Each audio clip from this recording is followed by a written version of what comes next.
રાજકોટ જિલ્લાના ગોંડલના એડવોકેટ દિનેશ પાતરને લઈને અનુસૂચિત જાતિના લોકોમાં રોષ ભભૂકી ઉઠ્યો છે. તો જૂનાગઢ જિલ્લા અનુસૂચિત જાતિના પ્રમુખ જયદાન મુછડિયાએ ગોંડલના દિનેશ પાતરને લઈને પોલીસ સામે રોષ ઠાલવ્યો હતો. તો પોલીસે અનુસૂચિત જાતિના દીકરાને દુઃખી કર્યો છે.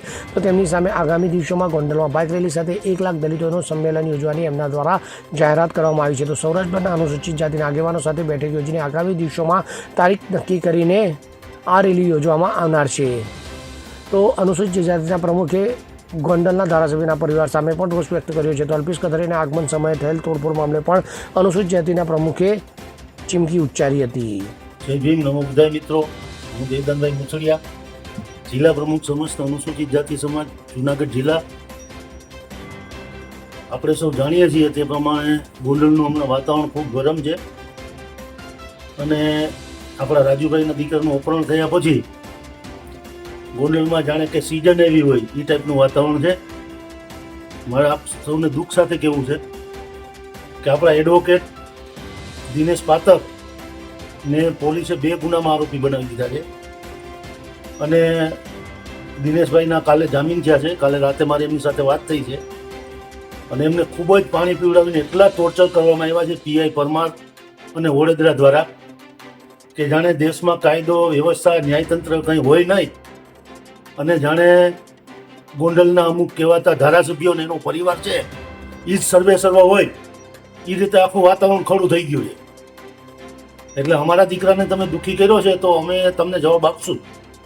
એના ભાગરૂપે આપણે આવતા મહિને 1 લાખ દલિતોનું સંમેલન ગોંડલ મુકામે કરવા જઈ રહ્યા છીએ. આપણે આગલા એપિસોડમાં 50,000 ગયા હતા, હવે આ વખતે 1 લાખ લોકો લઈને જવાના છે. આ 15 દિવસનો હું મારો પ્રવાસ નક્કી કરું છું. આખા સૌરાષ્ટ્રના તમામ આગેવાનો સાથે મિટિંગ કરી સૌરાષ્ટ્રના તમામ જિલ્લાઓની મુલાકાત લઈ અને આપણે જૂન મહિનામાં તારીખ ડિક્લેર કરશું અને 1 લાખ દલિતોનું બાઇક રેલી સાથેનું સંમેલન ગોંડલમાં કરશું. એની છાતી ઉપર ચડીને કરીશું. અને તમે જ્યારે અલ્પેશ કથિરિયાને આવ્યા હતા ત્યારે જે તમે કાચ ફોડવાના નાટક કર્યા હતા એવા તમે કરજો. તમે તમારા બાપના પેટના હોવ તો તમે કરજો. હું તમને ચેલેન્જ આપું છું કે તમે કરજો નાટક. હવે અમે આવતે મહિને દિનેશ પાતરને ન્યાય નહીં મળે. દિનેશ પાતરને જે લોકોએ ટોર્ચર કર્યા છે, જે પોલીસ અધિકારીઓએ, એ અધિકારીઓની સામે ગુના દાખલ નહીં થાય ત્યાં સુધી અમારી લડાઈ ચાલુ રહેશે. તમારી લડાઈ જયરાજસિંહની છે, તમારી લડાઈ પાટીદાર સમાજની છે, તમારી લડાઈ તમારી સુધી રાખો. તમે તમારી લડાઈને અમારા સમાજ સુધી ના પહોંચાડો. અમે કાંઈ બંગડીયું નથી બની. એટલે હવે અમે આવીએ છીએ આવતે મહિને અને હું ગૃહમંત્રીને સીએમ સાહેબને મળવા જવાનું છું અને આ રજૂઆત કરવાનું છું સમાજના આગેવાન તરીકે કે આ કેટલા અંશે યોગ્ય છે. આ થોડું કંઈ બિહાર છે, ગુજરાત છે ભાઈ, અને કાયદાઓમાં ન્યાય માગવાનો દરેકને અધિકાર છે. એટલે અમારા દિનેશ પાતરને હવે પોલીસ વિચારીને અટક કરે કોઈ પણ ગુનામાં.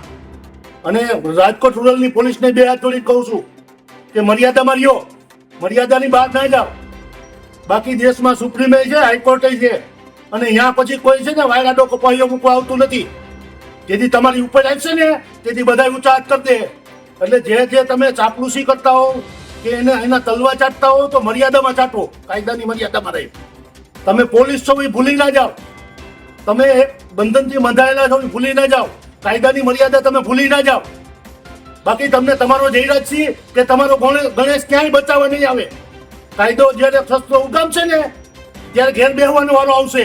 એટલે પોલીસ અધિકારીઓને 2 હાથ જોડીને વિનંતી કરું છું કે તમારી મર્યાદામાં રહ્યો. અને ખાસ કરીને પરમારને વડોદરાને બેયને કહું છું તમારી મર્યાદામાં રહ્યો. એટલે હવે આવતા મહિને જૂન મહિનામાં આપણે દલિતોનું 1 લાખ દલિતોનું સંમેલન ગોંડલમાં કરવા જઈ રહ્યા છીએ અને હવે જેનામાં તાકાત હોય અમને રોકી બતાવે. જય ભીમ, નમો બુદ્ધાય. વિમલ ચોંતરવા સાથે CN24 ન્યૂઝ, જેતપુર.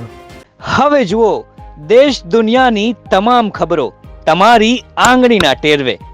ઉઠાવો મોબાઈલ અને Google Play Store પરથી ડાઉનલોડ કરો અમારી CN24 ન્યૂઝ મોબાઈલ એપ.